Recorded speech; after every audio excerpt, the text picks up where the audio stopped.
In the year 536 AD, something happened that humanity was not prepared for. The sun rose, but it gave no warmth, no strength, no life. Across the sky, a pale haze dimmed the daylight, as if the world were trapped beneath a permanent eclipse. Days felt cold and hollow. Summers arrived without heat. Winters never truly ended. Ancient writers from different continents, people who had never met, who shared no language, described the same impossible event. A sun that shone without brightness. Snow falling in summer. Crops that refused to grow. Hunger spreading like a silent plague. This was not a local disaster. It was global, and it would become the deadliest climate catastrophe in human history. For the people of the far north, those living in what we now call Scandinavia, this darkness was not just terrifying. It was an extinction-level threat. These people were not yet Vikings, but they were their ancestors, and the world they knew was collapsing. Modern science has finally uncovered what ancient people could not explain. Around the year 536, a massive volcanic eruption, possibly in Iceland, hurled enormous quantities of ash and sulfur into the upper atmosphere. The particles spread across the northern hemisphere, reflecting sunlight back into space. The result was sudden, severe cooling. Then, within the next few years, more eruptions followed. The planet entered a period now known as the Late Antique Little Ice Age, a stretch of extreme cold that lasted more than a century. Average temperatures dropped by up to 2.5 degrees Celsius. That may sound small, but for early agricultural societies, it was catastrophic. A single failed harvest could mean death. Several in a row meant the end of civilizations. Empires weakened. Trade networks collapsed. Disease spread through starving populations. In Scandinavia, the effects were especially brutal. Life in the north was already fragile.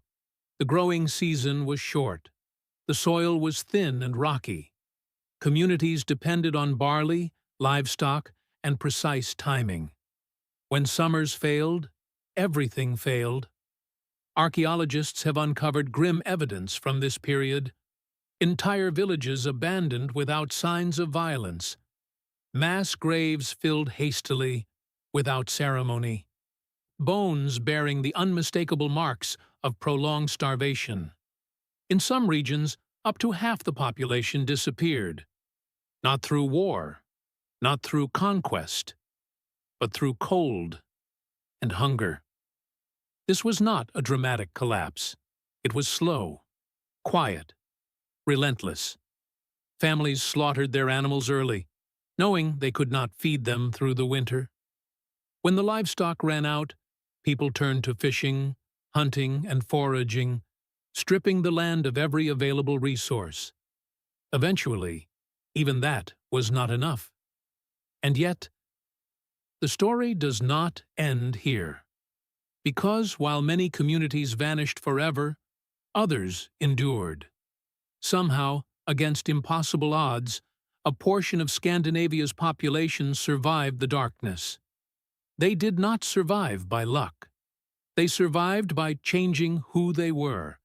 The cold forced them to abandon old traditions, old structures, old ways of living.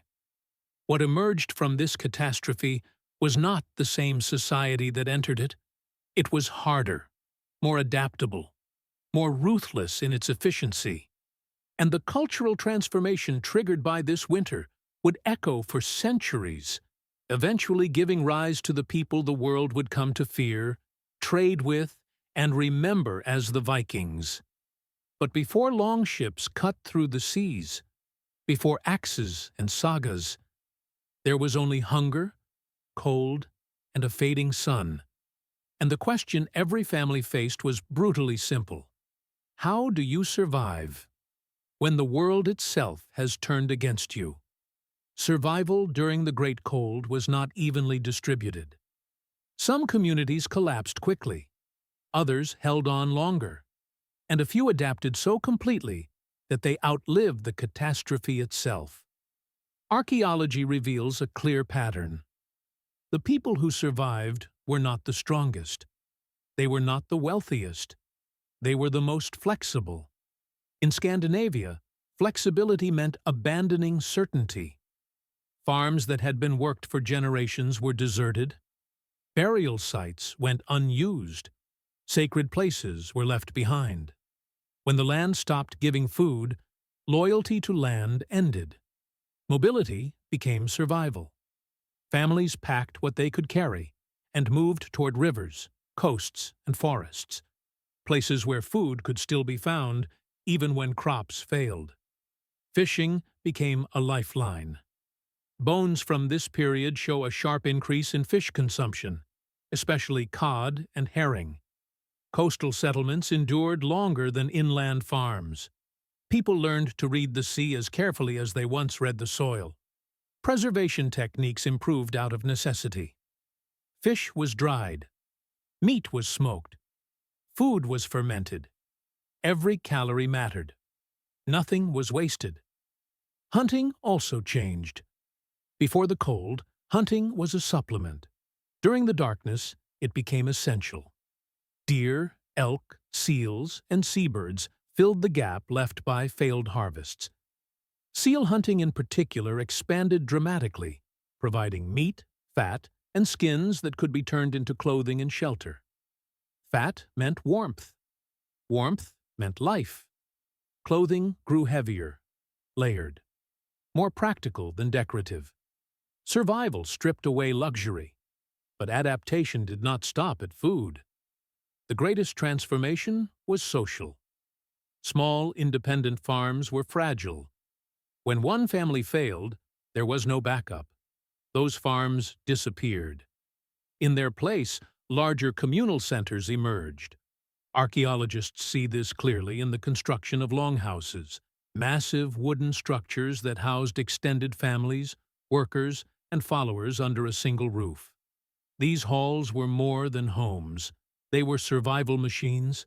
Food was pooled, labor was shared, decisions were centralized. A strong leader could mean the difference between life and death. Weak leadership was not tolerated. In times of abundance, generosity built prestige. In times of famine, efficiency ruled. Power shifted toward those who could organize resources, defend supplies, and make hard decisions without hesitation. This was the beginning of a new hierarchy, one forged by crisis. Evidence of violence during this period increases. Not large-scale wars, but desperate conflicts. Fights over food, over grazing land, over access to rivers and hunting grounds. Cooperation existed, but only within trusted groups. Outsiders became threats. This sharpened sense of us versus them would later define Viking society. But its roots lie here, in a world where sharing with the wrong person could doom your entire household. Religion also changed. Before the cold, spiritual practices focused on fertility, harvest, and seasonal cycles. But what happens when the seasons break? When rituals fail? Faith does not disappear. It hardens. Sacrificial offerings increased during this period. Archaeological sites show animals, and sometimes humans, ritually killed and placed in bogs or sacred spaces. These were not acts of cruelty. They were acts of desperation. People believed the gods were angry, or absent, or dying. They did not yet know the sun had been stolen by ash in the sky. All they knew was that the old promises no longer worked. Stories began to change. Myths grew darker. Gods became flawed. The world became fragile. These stories were not entertainment. They were explanations for suffering. And they would be remembered, passed down, reshaped, preserved. Long after the climate stabilized, the memory of endless winter remained alive in oral tradition, a warning carved into myth. By the end of the 6th century, The cold slowly loosened its grip. Summers warmed. Harvests cautiously returned. But Scandinavia was no longer the same. Population was lower. Land ownership had shifted. Power was concentrated. The survivors had learned brutal lessons. Never rely on one source of food. Never trust stability. Never assume the world will remain kind. The people who endured the darkness had been reshaped by it. And that transformation was only beginning. Because what happens after survival is just as important as survival itself. Disasters do not disappear when they end. They live on in memory. For the people of Scandinavia, the Great Cold was not recorded in books or chronicles. It was remembered in stories, spoken aloud in the longhouses, passed from one generation to the next. Over time, memory became myth, and the myth had a name. Fimbulwinter. In Norse tradition, Fimbulwinter was the terrible winter that came before the end of the world. 3 years without summer, endless snow, hunger so severe that brother turned against brother. Laws collapsed. Morality failed. Even the gods themselves were doomed. This was not imagination. It was cultural trauma. When scholars compare the legend of Fimbulwinter with scientific data from the 6th century, the parallels are impossible to ignore. Multiple years of failed summers, widespread famine, social breakdown. The myth preserved what history forgot. In Norse cosmology, Fimbulwinter comes before Ragnarok, the destruction of the world, and the rebirth that follows. This idea matters because it reflects a worldview shaped by catastrophe. The world is not stable, order is temporary, destruction is inevitable, but survival is possible. This belief would later define Viking mentality. They did not fear the end of the world. They expected it. Archaeology supports this psychological shift. After the Cold Period, burial practices changed. Weapons became more common in graves. Status markers grew more pronounced. Warriors were honored not just as fighters, but as protectors of community survival. Violence had become normalized, not glorified, but accepted as necessary. Even art reflects the shift. Imagery grows darker. Animals are shown in struggle. Gods appear in conflict rather than harmony. The culture that emerged was no longer centered on abundance. It was centered on resilience. As generations passed, the memory of famine shaped values. Generosity became a survival tool, but only within trusted circles. Loyalty was sacred. Betrayal was unforgivable. Hospitality existed, but it was cautious. Leadership was judged by results, not bloodline alone. A leader who failed to provide food or protection could be replaced. This created a society that rewarded decisiveness, strength, and foresight. Exactly the traits that would later define Viking chieftains and kings. Climate recovery did not erase these lessons. Instead, it created pressure. As populations slowly grew again, land remained limited. The best territory was already claimed by powerful families who had survived the famine. For younger sons, followers, and displaced families, opportunity was scarce. They remembered what scarcity meant, and they refused to be trapped by it again. The sea offered an answer. Coastal survival during the cold had already increased maritime skills. Fishing boats became more advanced. Navigation improved. Knowledge of currents and weather was passed down with care. The ocean was dangerous, but it offered something the land did not: possibility. Trade routes expanded first. Exploration followed. Then settlement. Long before raids, Norse sailors traveled for survival and opportunity. They were not conquerors at first. They were people shaped by a memory of hunger. This is the crucial point often misunderstood. The Vikings did not rise because they were naturally violent. They rose Because they had learned that isolation is deadly, that resources must be sought, that movement is life, that the world beyond the horizon may be harsh, but staying still can be worse. These ideas were born in the darkness of the 6th century. The Viking Age, which begins around 793 AD, was not a sudden explosion. It was the delayed consequence of A2 AD, a world-ending winter centuries earlier. By the time Viking longships appeared on foreign shores, their creators were already experts in survival under extreme uncertainty. They had inherited stories of endless cold. They had inherited strategies for adaptation. They had inherited a worldview forged by catastrophe. They were not reckless. They were prepared. The deadliest winter in human history did not create the Vikings overnight. It planted a seed, and that seed grew slowly, shaped by memory, myth, and necessity. The final transformation was yet to come. By the time the Viking Age began, the worst of the cold was centuries in the past, but its shadow remained. The people who built longships, crossed open oceans, and carved their names into history were not the same people who had once watched the sun fade behind a veil of ash. They were the descendants of survivors. They carried forward lessons learned at the edge of extinction. The Viking world was shaped by uncertainty. Farms were productive again, but no one trusted abundance. Food was stored. Supplies were guarded. Wealth was measured not only in gold, but in livestock, ships, and loyal followers. Preparedness became culture. A Viking leader was expected to do one thing above all else: provide food, provide protection, provide opportunity. Failure meant loss of loyalty. This expectation did not come from ambition. It came from memory. Expansion was not driven by hunger alone. It was driven by fear of returning to it.